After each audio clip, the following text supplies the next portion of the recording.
Hi hello నమస్తే welcome to pulse news. నేను మీ Tanvi. Present మనం కోటి మీ సేవ దగ్గర ఉన్నాం. ఒకసారి చూసుకున్నట్లయితే రేషన్ కార్డ్స్ కోసము ఎంతమంది జనాలు ఇక్కడికి రావడం జరిగిందో ఒకసారి విజువల్స్లో ఒకసారి చూద్దాం. మనము ఎక్కడి నుండి వచ్చారు, ఎంతసేపటి నుంచి వీళ్ళు లైన్లో నించున్నారో ఒకసారి. ఇక్కడ చాలా మంది జనాలు ఉన్నారు, ఒకసారి వాళ్ళతో మాట్లాడే ప్రయత్నం చేద్దాం. నమస్తే అంకుల్. నమస్తే మేడం. మీ పేరు?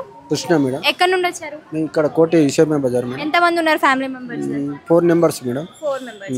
సో ఎన్ని రోజుల నుంచి అవి అప్లికేషన్స్ ఇవ్వడం జరుగుతుంది? 3-4 daysకి వెళ్ళి తిరుగుతున్నాం మేడం. ఇంకా ఫుల్ లైన్లో ఉన్నారు, అప్లికేషన్లు అయిపోతున్నాయని చెప్తున్నారు మేడం. ఎంతమంది సిబ్బంది ఎంతమంది ఉంటున్నారు లోపల? 50 మందికి ఇస్తారంట. ఒక రోజు 50 మందికి.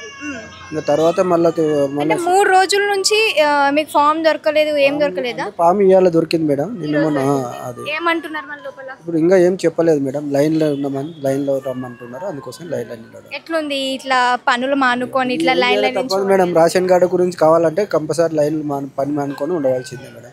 గతంలో ఇది చెప్పండి అంకుల్, గతంలో రేవంత్ రెడ్డి దేనికి రేషన్ కార్డ్ కి లింక్అప్ అయితే దేనికి పెట్టలేదు అంటే ప్రతి దానికి లింక్అప్, దానికి ఇప్పుడు రేషన్ కార్డే లింక్ పెట్టింది మేడం. ప్రతి ఏం కావాలన్నా రేషన్ కార్డే కావాలంటున్నారు.